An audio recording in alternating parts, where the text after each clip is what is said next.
สวัสดีค่ะเพื่อนๆสัปดาห์นี้เรามาเจอกันอีกเช่นเคยนะคะแล้ววันนี้เราก็มีเมนูอาหารเด็ดๆที่ทำง่ายและอร่อยมาแนะนำเพื่อนๆเช่นเคยค่ะเมนูที่จะแนะนำเพื่อนๆวันนี้ก็คือวิธีทำหมูกรอบนะคะเดี๋ยวเรามาดูวัตถุดิบและขั้นตอนการทำกันเลยนะคะว่ามีอะไรมั่งเรามาดูกันเลยค่ะ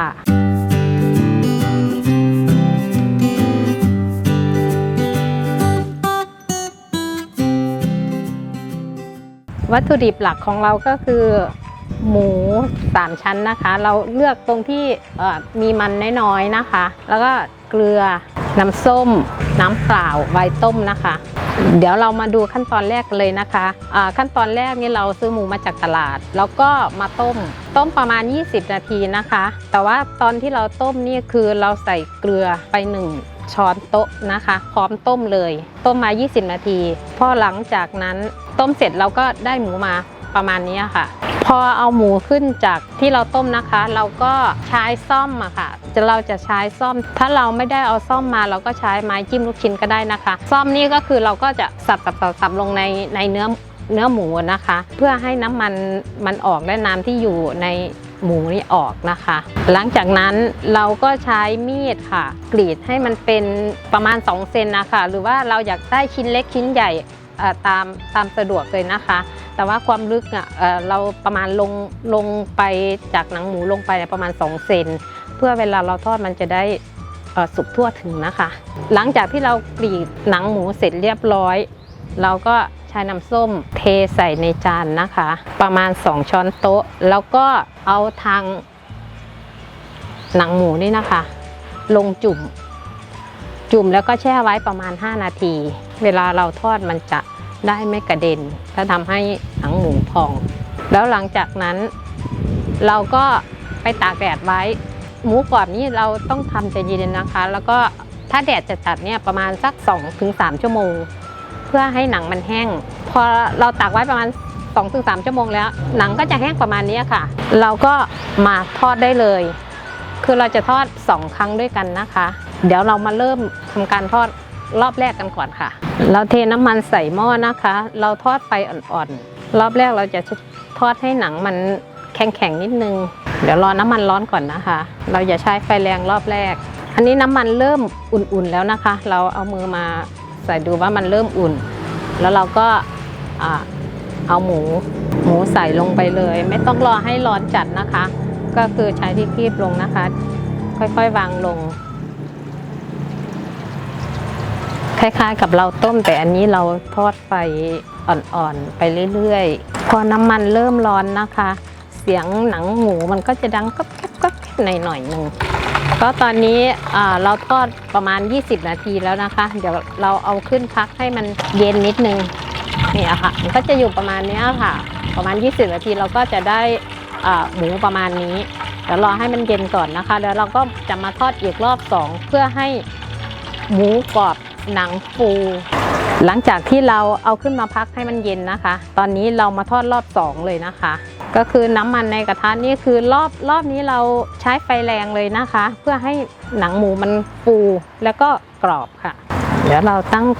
น้ำมันให้มันร้อนจัดก่อนนะคะเราค่อยเอาใส่ตอนนี้น้ำมันเริ่ม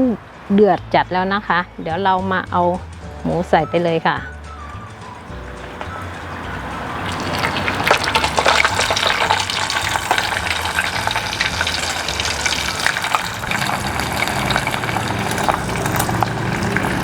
ถ้าเกิดว่าตอนที่เรา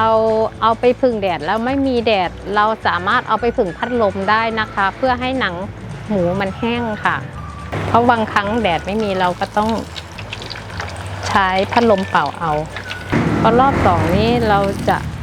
ทอดไม่นานนะคะเพราะว่ามันจะสุกแล้วมันก็น่าจะสุกแล้วเดี๋ยวเราขึ้นมาดูกันโอเคพอแล้วอันนี้สุกแล้วค่ะก็ให้มันเสด็จน้ำมัน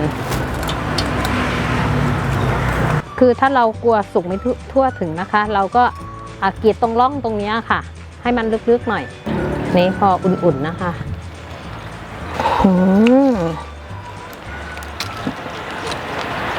อันนี้เราทำเสร็จแล้วเราก็สามารถไปทำเป็นกะเพราหมูกรอบหรือคะน้าหมูกรอบก็ได้เลยนะคะเนี่ย หรือเราจะใช้จิ้มกับน้ำจิ้มซีฟู้ดหรือซีอิ๊วดำหวานก็ได้นะคะมีดไม่ค่อยคมโอเคหั่นพอดีคำ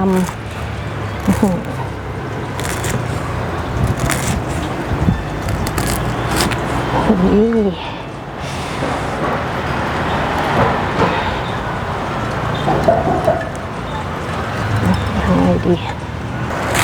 บางคน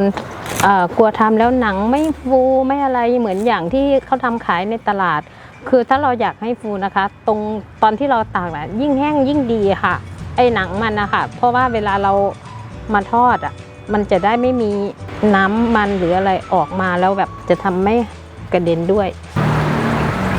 อันนี้ก็เสร็จเรียบร้อยแล้วนะคะหมูกรอบ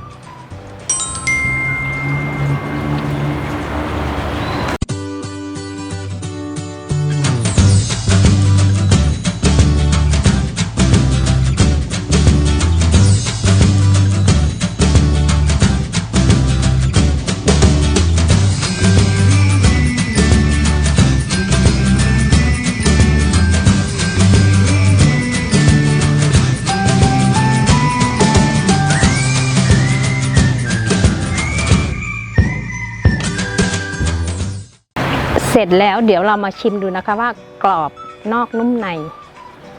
จริงอย่างที่เราพูดไหมอันนี้เราจิ้มกับน้ำจิ้มซีฟู้ดนะคะ